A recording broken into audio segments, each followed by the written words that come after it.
If you haven't seen the other parts, we've got a majority of the repairs done. We have the frame rebuilt, the front suspension and drive components, as well as a majority of the rear components. But now we're to the part that terrifies me the most. The engine. The heart and soul of the vehicle. There's a specific part on this that helps keep everything together, and that is the timing chain. This helps keep the crankshaft and the camshafts in line so that the pistons and valves stay the same. Over time, the chain and belt can stretch and even break. If they do, parts are going to fall out of place and out of time and cause serious damage, and you'll end up with something like this.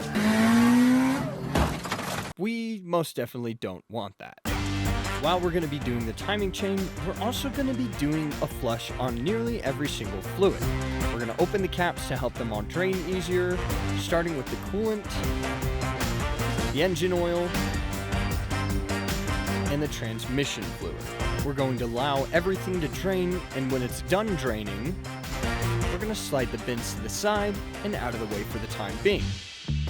Then, we can put all of the caps back on. Once we have the oil fill cap back on, we're going to give the head of the engine a quick wipe down before we start taking it apart. It's removing the power steering line from the top, the evap hoses, and a single bracket that holds all of these to the head cover. Then we can start by loosening the tops and removing the head cover.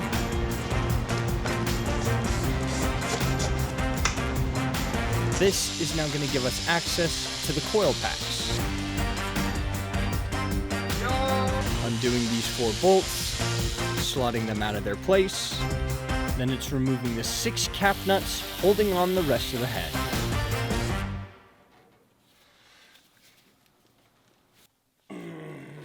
Hey guys, Chris Fix here.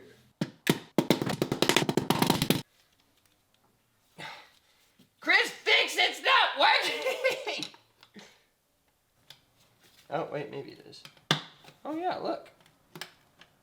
Chris Fix, it's working. Now I'm terrified because if it's very grimy under here, we are in a lot of trouble. Come on, sweetheart. Look at that! Oh, dude, that's so pretty. That's so good.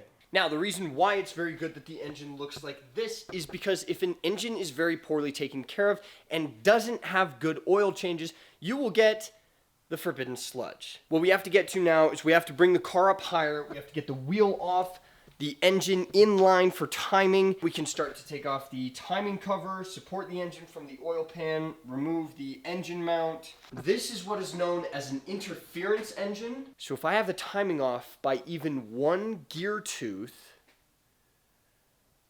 I ruin the whole engine.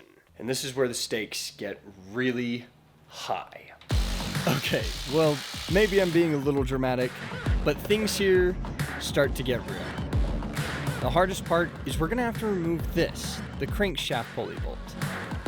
We're first gonna get the engine in time so that everything is good to start disassembling, and we minimize that collision chance while we're undoing everything. Bingo! As you can see, these 2 notches in the intake and exhaust sprockets are in line, but at the bottom, they're not. This could be because the chain has been stretched, but after 175,000 miles, I wouldn't put it past that. We're gonna put the crankshaft pulley holder in place. Theoretically, this will work. And then just brute force it.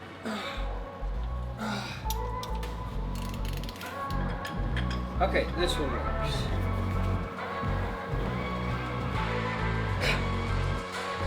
Ah, there's no way! Drop it. Something's gonna break. It's either gonna be the bolt, the wrench, or my arm. It's like some kind of a prank, right? It has to be. Ah! Hold on.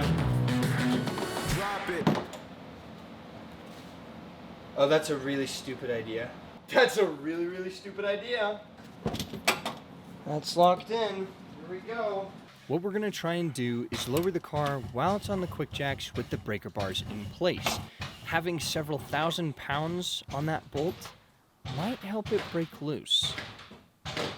Or maybe not. No way. There's no way that did not go.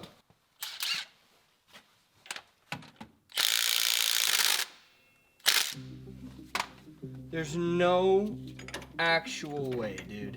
I have one more idea. One more. After that unfortunately failed, I was gonna give brute forcing it one last try. Here we go.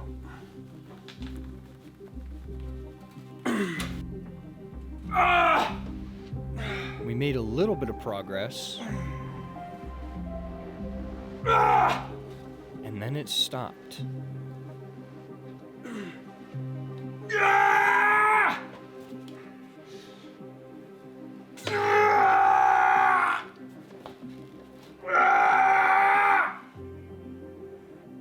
Screw it!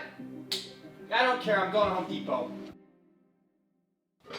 Guess who's back? And with the new tool. If this doesn't get it off, bro, I'm literally gonna crash out. Please work. Yes! I'm so tired. She's off. Yay. I hate this car. As much as I hate this car, we're still making some progress. Now it's time to take a little space and remove all the bolts holding on the timing cover. Ah! Then we'll get it off without breaking it, maybe? Slotting it out nice and easy. And now we can start removing all of the timing chain guides as well as the cam sprockets. Starting with the top one, then the two inside ones, the chain itself, and now the exhaust sprocket. This one was oddly a little loose already and came off pretty easy, but the intake had me a little scared. But thankfully, everything came out without breaking. We now have all of the old timing stuff out. The guides, the cam gears, the chain, and all of the panels. We've got the header cover and the timing chain cover all cleaned off. They look really, really good right now. The engine is being hoisted up by a jack and a block of wood. We have to take these engine mount bolts, slot them into the block, and hoist it with the engine hoist. Even though I'm disgusting and terrified that it's not gonna work, it's gonna work. Determined to pull out my inner redneck, we're kind of at a loss. I think I should have just pulled the engine at this point. We're gonna use the engine hoist, hold the engine, and then we can drop the jack. Now we have to remove the oil pan so that we can access the oil chain, its guide, and tensioner. That's so terrifying. Yeah, baby. Gently pulling it out, making sure to not damage it. And now we're good to get back to timing. Tensioner is held on by one bolt at the top and another one at the bottom. Then we can gently remove the guide, the bottom bolt that holds in the lower oil sprocket, and then the final pieces. We're at a point that's a little bit chaotic. We have all of the pieces spread out and put here. We have all the new ones. We're gonna cross-reference all the parts to make sure that they're all the same size and the same tooth count. If any of the parts are different, it will absolutely ruin the timing. And unfortunately, we have this. As you can see from this picture right here, this could technically line up with those slots, but then we would only be going through the top bolt hole. But this, we're not going to use. And I unfortunately have to wait for this new part to come in. But what we're gonna do in the meantime is we're actually gonna do the rest of the timing chain stuff. We're not gonna have any of the tensioners, none of the other things in. We're gonna have the chain looped around so that we can actually get the rest of the engine placed together and prepared so that when the new part comes, we can just get the part, throw it into place, bolt up the oil pan, and then get the engine back to life. Giving myself a little bit of time to figure out how I'm gonna do that, we're gonna replace the water pump. Always smart to do when doing the timing chain. In order to get to that on this engine, we have to remove the power steering pump. because I don't want to deal with all of that yet, we're just going to hold it to the side with this bungee. Once it's in, we have to loosen up all of the bolts, which are really hard to get. I hope the coolant doesn't go spilling everywhere because I drained a lot of it. Oh my! Well, the water pump's out. We'll clean the floor later. We now have a new water pump. We're going to take this, put on a new gasket, and then gently slot it down the side of the engine and put it into place. We're just going to finger tighten all the bolts before we can actually get under the car and tighten them, but once they're all tightened, we can torque them. 14.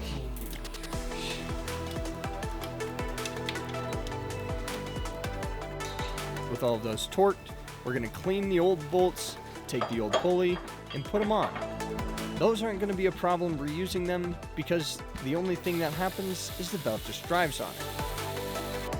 We're now going to put the power steering pump back into place, and I think I figured out how I'm going to do the timing. We're going to have to start at the top. First, the intake cam gear is going to go into place, slotting into its notch. We're going to put some Loctite on the bolt, and then get it torqued to spec. Then we're going to do the exhaust sprocket. We're going to focus on doing everything on the top hand because we can get the timing cover on and still have access to where we would need to put the tension in. We have to make sure that all of these are lined up, or again, the timing will fail and ruin everything. We'll be putting on this oil chain as well as its guide because once the timing cover is on, we won't be able to access them. To be extra safe, I'm chasing the threads just before we put the new guide in. We're going to gently tighten it into place and then torque it to spec. 14.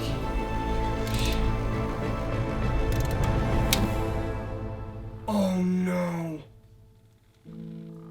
No. There's no way I just did that. There's no way.